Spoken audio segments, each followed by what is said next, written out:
Hello and good morning, guys. Sorry for that noise. I'm at home and today I decided to do something here as we chapa story. Welcome back to Washidi 254.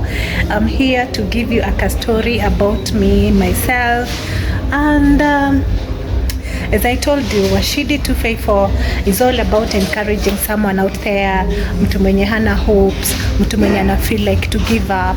But we are here, and as I wash this carpet, nataka kuosha carpet here, we are going to chapaka story, and may God bless you so much. So keep tuned to Washidi 254. Keep subscribing and sharing, liking this video, this YouTube channel, as we are going to be giving people hope out there and encouraging. And so I would like you also to give me suggestions of many kind of the stories you would like to hear from me. But as for me, I promised you that I'll be looking for people that who will be giving you something to encourage you, something to give you hope for those hopeless in the society. So that's why we are here as Washidi 254. So don't mind the way we look, but it's a bit we at home, doing some cleaning here and there, and I decided to wash this carpet. With the economy in Kenya nowadays, washing a carpet tunapelekanga car wash, and it's very expensive. So I decided to save a coin and decided to wash because I'm at home. It's good also to be active and busy. And so yes, karibuni sana to Washidi 254. Thank you so much. Welcome. Nitawapeka story as we continue. Thank you.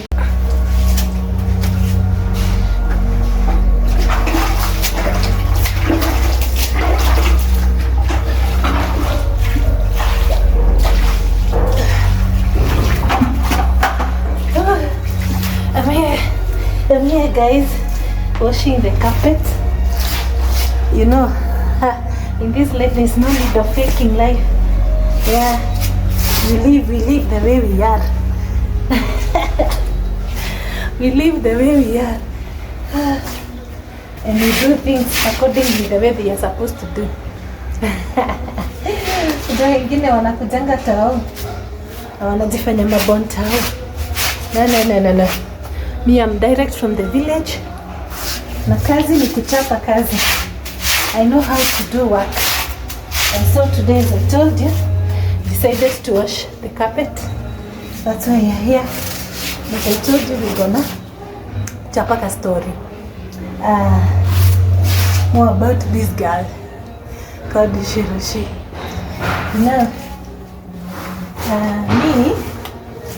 Mimi nimezaliwa. I have my parents, and one of these days you're gonna see them.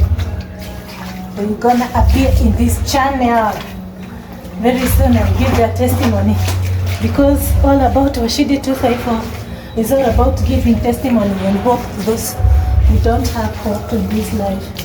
And so that's why we're here.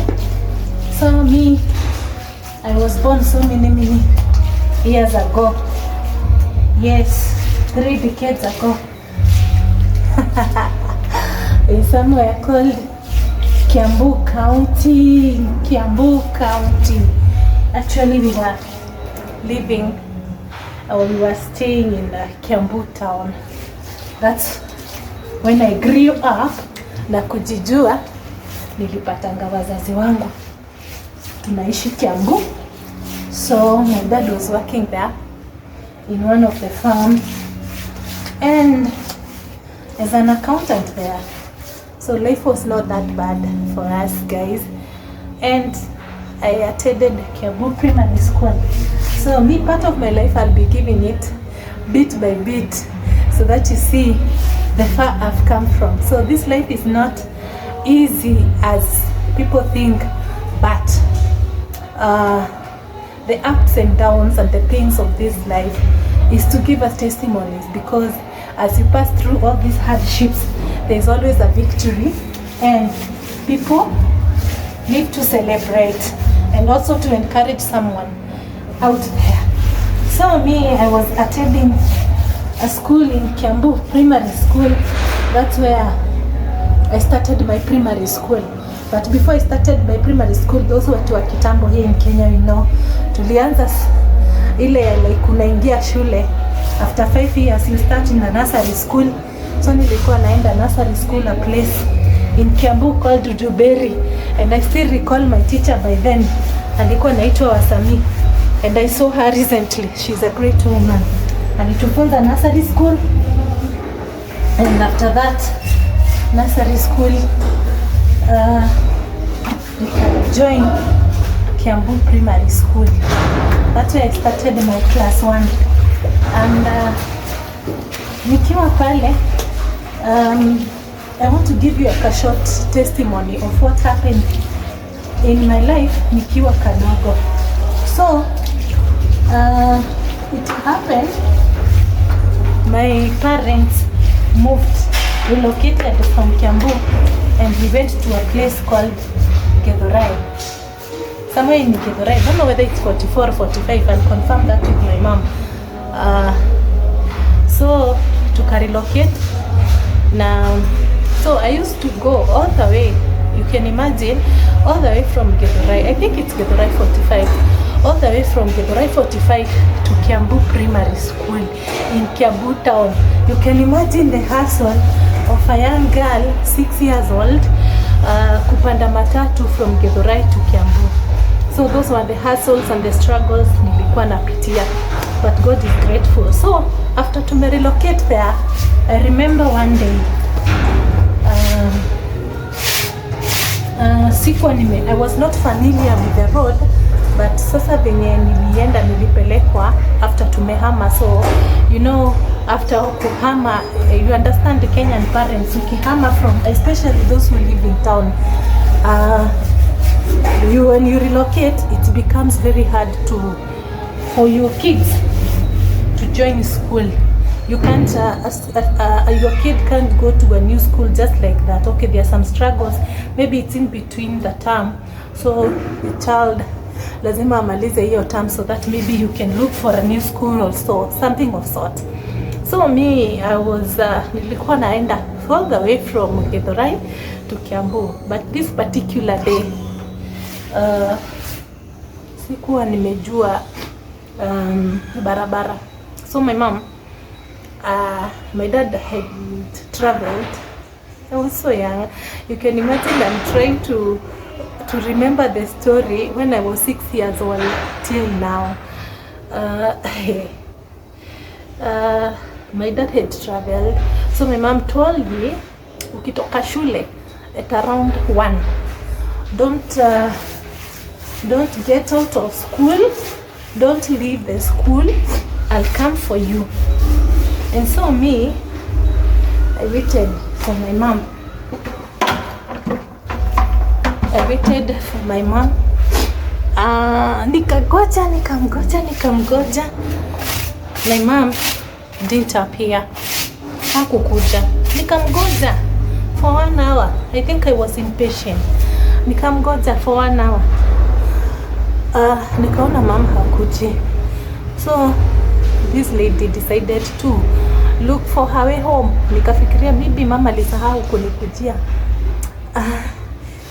As I'm giving out this story, I just feel like crying because it's a touchy story. Oh, forgive me. But anyway, it is what it is, because I celebrate God, because if not this kind of testimonies giving it right now, maybe I wouldn't be alive as we are talking. Majaribu ilianza kitambo, guys, but God is so faithful.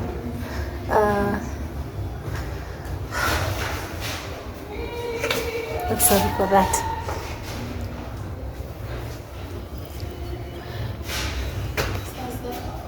Poa.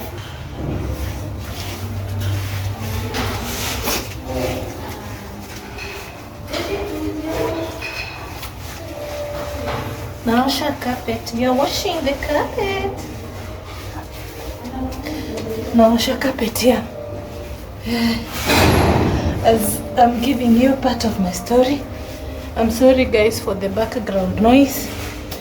There's a neighbor who has decided to play the loud music, so due to copyright of YouTube, usinifanyie ile kitu please, because of copyright. Oh my god, the noise is alarming, but anyway we're gonna finish this story. So me, as I told you, niliona like my mom hakuji, so I decided to look my way. So nilikuwa naenda kwa stage, tulikuwa tunapitana na my mom hivi, but hatukuwa tunaonana. Something of sort I've never understood till now, but because the devil is not always happy, na shetani maybe alikuwa anaona whatever I'll become in future, and I thank God because right now I'm a gospel artist, musician, and maybe the devil hates. Alikuwa ameona that star will be bright in future, so he wanted to kill this seed at an early age of 6 years, but he didn't manage to. So mimi nilikuwa naenda kwa stage, na my mama alikuwa naenda shule, anafika akanitafuta shule, nowhere to be found.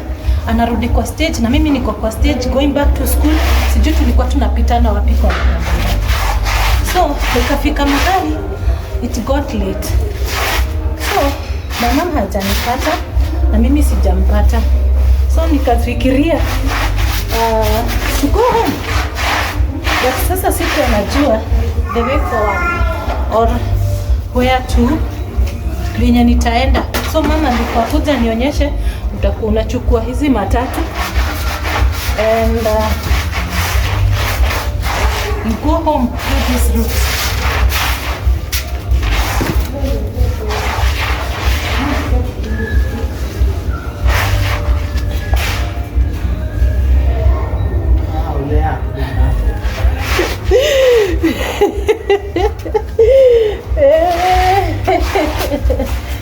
Oh, nimekuja katikati nikiwapea story.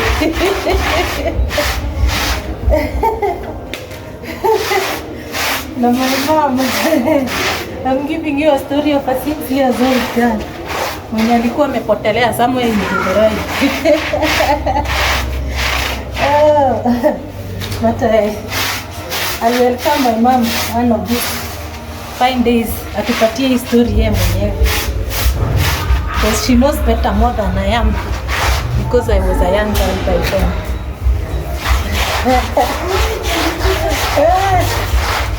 So me decided to kupanda matatu. Now I don't know where I'm going. Sijui.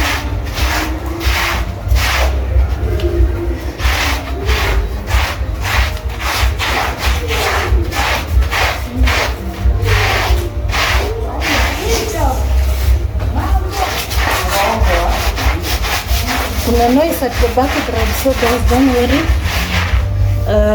Even the copyright music, that's not me playing the music, so for YouTube and for my security purposes, so please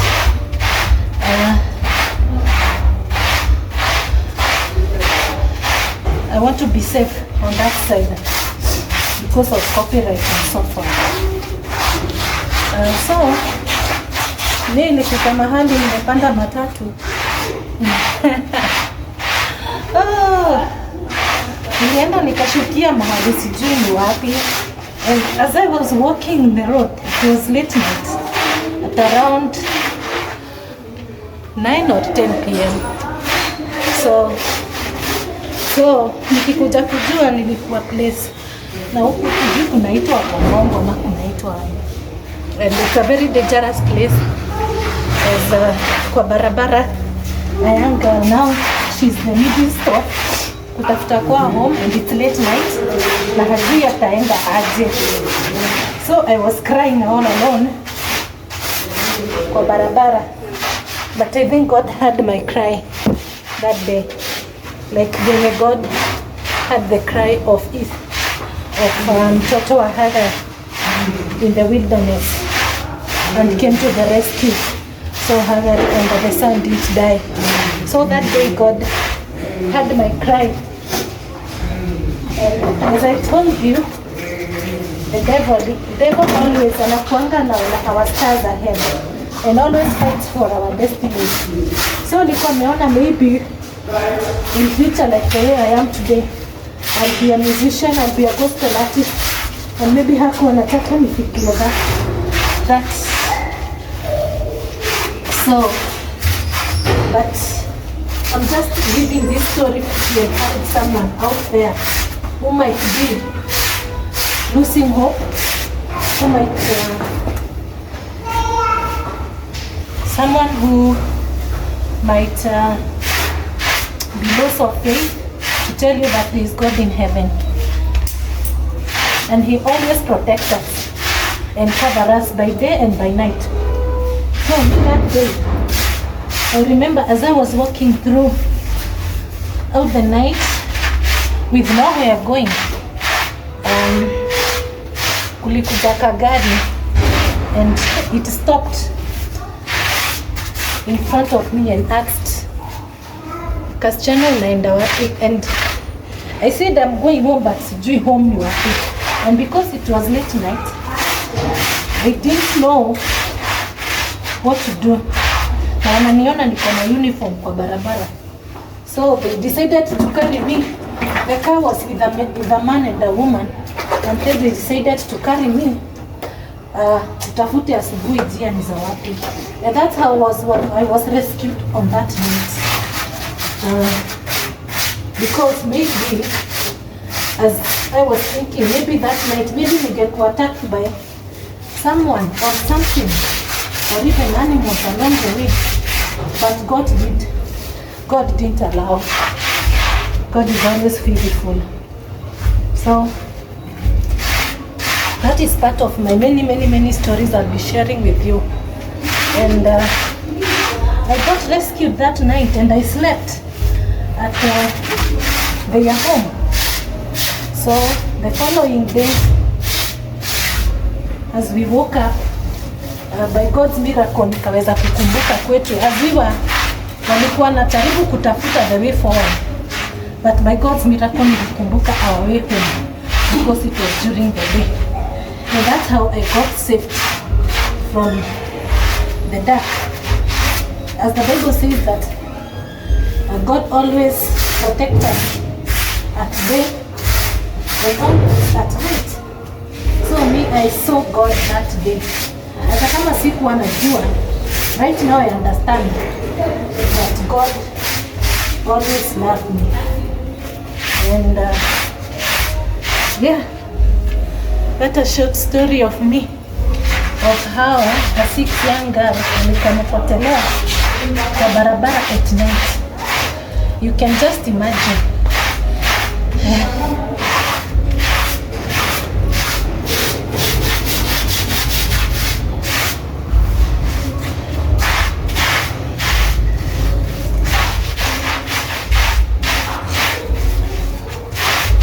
I told you now, I'm washing the carpet as I'm giving you this story. So I want to encourage someone out there. Do not ever regret even praying for your kids. Always dedicate your kids, wakienda, for protection. Because I know it's protected. By then, I was a young girl. I didn't know maybe even how to pray for myself. But maybe for someone's kid, my parents' prayers, my mom's prayers, and then who was born again, it really saved my life. So, as parents out there, do not regret or even get tired praying for your children, because the devil, as the Bible says, always rose like a lion, akitafuta someone to devour. So it's always good to pray for your children, and God will always protect them. Even when the arrow is thrown at the night, the Bible says that no weapon fashioned against us that shall prosper in its work. So it's good to pray for cover, for protection. And yes, God is always faithful. He will never let us down. So that is me so many years ago. I'll be giving you so many stories. And I told you But this story, I think I'll call it part A, because with someone, my mom, she will come and give you this story.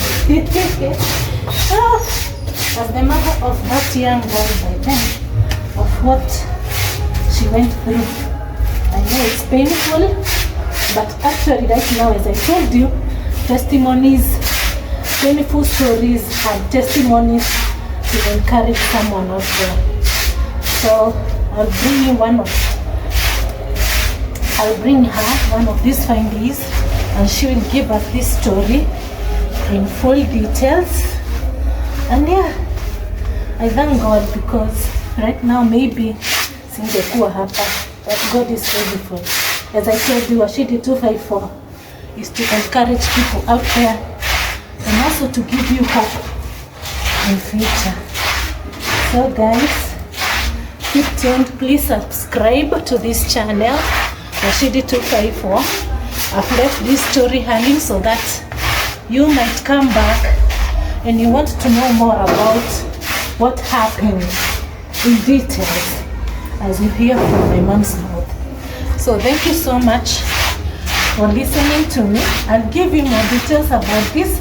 I told you I was born in Kiambu. I was raised in Kiambu up to class 4. Then we moved to Murang'a.